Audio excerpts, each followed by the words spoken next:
Avant de commencer cette vidéo, j'ai une annonce très importante à vous dire. Seulement 6,9% d'entre vous sont abonnés à ma chaîne. Alors qu'attendez-vous? Abonnez-vous à ma chaîne et activez la cloche pour recevoir toutes les nouvelles notifications. Cela ne vous prend qu'une seule seconde et cela m'aiderait vraiment beaucoup.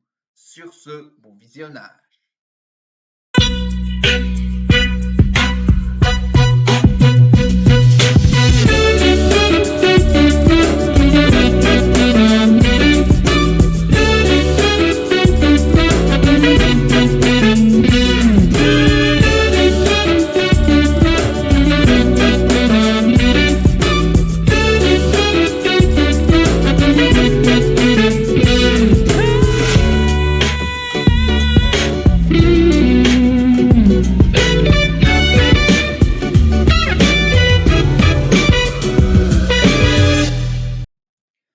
Salut tout le monde, ici Manu Arts et bienvenue sur la chaîne de Jeux TV. Aujourd'hui, je vais vous parler d'un top 5 des jeux télévisés dont on avait pressenti un autre présentateur au lieu que l'original ou celui qui devait remplacer l'autre, ou enfin bref, des fois, comme on le dit, des fois on rate le train et on doit attendre le prochain.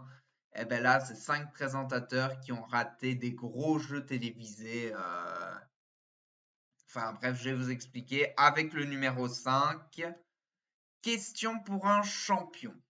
Alors, question pour un champion, ça a été présenté pendant de longues années par Julien Lepers. Et bien là, je vais vous raconter une petite histoire sur Question pour un champion. Ça s'est passé en 1994, quand Julien Lepers a été arrêté pour accusation de fraude fiscale à son égard. Eh bien, l'émission Question pour un champion a un peu sali sa réputation et donc du coup, il a dû être remplacé. Eh bien, c'était Patrice Laffont qui a été pressenti pour le remplacer. D'ailleurs, il y avait même une émission pilote qui a été tournée avec lui à la présentation sur France 3. Et finalement, ben, c'est Vincent Perrault qui l'a remplacé. Et comme Julien Lepers a été innocenté de fraude fiscale, eh ben, c'est lui qui a repris la présentation. Eh oui, rest in peace, Patrice, hein. Mais franchement, je ne sais pas ce qu'il aurait apporté à Question pour un champion. Si Julien Lepers aurait été coupable, aurait été jugé coupable de fraude fiscale ou je ne sais quoi. Numéro 4, Les Amours. Alors, Les Amours, en 2000, c'était Olivier Mine qui était pressenti pour remplacer Jean-Luc Reichmann à la présentation des Amours sur France 2. Mais finalement, c'est Tex qui a obtenu le rôle. Et en 2018, lorsque Tex a été viré de chez Viré, quand Tex a été lui-même viré, parce que oui, Jean-Luc Reichmann, il a été viré de France 2, et donc du coup, il a dû quitter la présentation des Amours. Et finalement, c'est Tex qui a obtenu le rôle. Et bien, quand Tex a été viré, on a redemandé à Olivier Mine de reprendre le rôle, mais celui-ci, il a dit non, non, non, non, non. Tex a gagné à la Royale, à la Loyale, et donc du coup, c'est Bruno Guillon qui a repris la présentation des Amours jusqu'à son arrêt du jeu, faute d'audience. Numéro 3, Slam. Alors Slam, c'est particulier. Eh ben, quand Cyril Ferraud a décidé d'arrêter la présentation du jeu, eh ben, ça a pris longtemps avant d'avoir eu un remplaçant digne de ce nom, qui était Ocurin. Parce que oui, à la base, ça devait être un duo de présentateurs. Et je me suis dit, ouf, heureusement que ça ne s'est pas fait. Parce qu'un duo de présentateurs pour un jeu qui est fortement associé à Cyril Ferraud, eh ben, peut-être que ça n'aurait pas fonctionné, hein, parce qu'après, ça dépend du duo, hein, si c'est des duos opposés. Et là, et pourquoi j'en parle? C'est parce qu'en fait, c'est d'actualité avec Duel en famille. Ben oui, parce que Duel en famille, Cyril Ferraud doit quitter la présentation de Duel en famille pour présenter Fort Boyard. Et on parle déjà de mettre deux présentateurs, un duo de présentateurs à la présentation. Et bien dans Slam, il y avait cette idée de duo de présentateurs avant que ce soit Théo Curin qui reprenne la présentation. Numéro 2, qui veut gagner des millions? Et oui, lorsque ça a été lancé en 2000, c'était Jean-Luc Reichmann qui a été pressenti pour présenter Qui veut gagner des millions sur TF1 lorsqu'il a été viré de France 2 et donc il a été obligé de quitter Les Amours. Mais finalement, c'est Jean-Pierre Foucault qui a repris le rôle pendant 15 ans, le fameux C'est votre dernier mot. Mais je sais pas. Franchement, je pense qu'avec Jean-Luc Reichmann, ça aurait peut-être été une toute autre émission, on ne sait pas.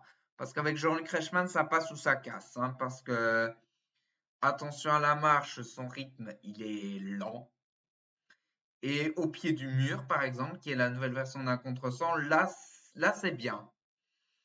Donc je sais pas. Franchement, je suis assez partagé par le fait que Jean-Luc Reichmann aurait pu présenter Qui veut gagner des millions. Est-ce qu'il aurait apporté son suspense, son rythme soutenu et tout ça?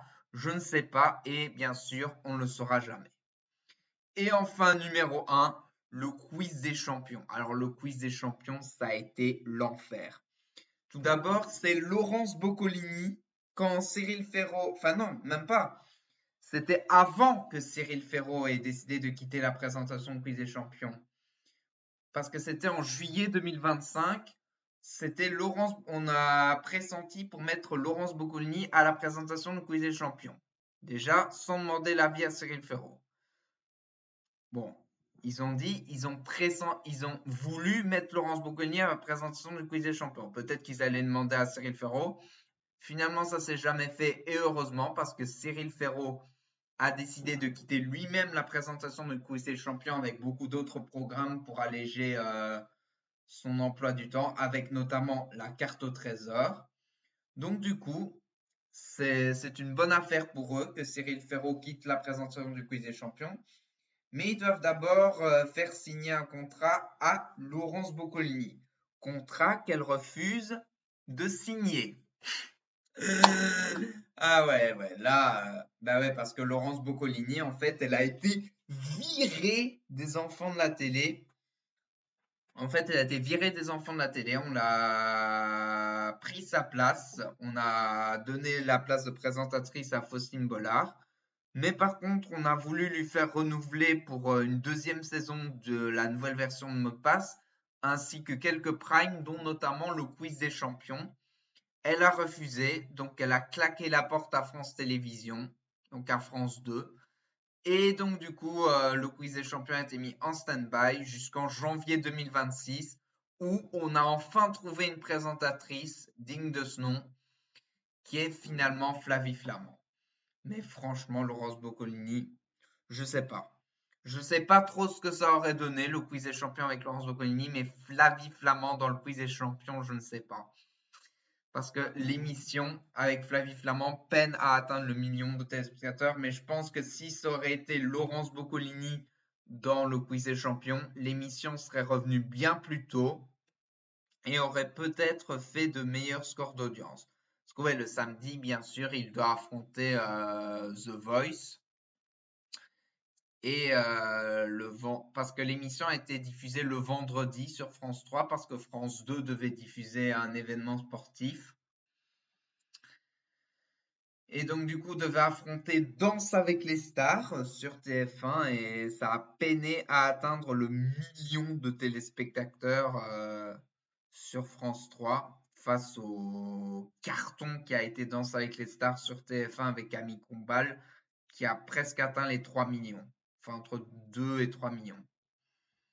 Mais bon, voilà. Sur ce, je vous dis merci à tous d'avoir regardé cette vidéo. Et sur ce, je vous dis à la prochaine. Allez, salut! Bye bye! N'oublie pas de t'abonner. N'oublie pas de t'abonner. Franchement, je vais être honnête avec toi. Si tu t'abonnes cette fois, t'auras du chocolat. Du chocolat. Attends, t'as dit quoi? Du chocolat. Mais personne te croit. Du chocolat. Allez, arrête ça.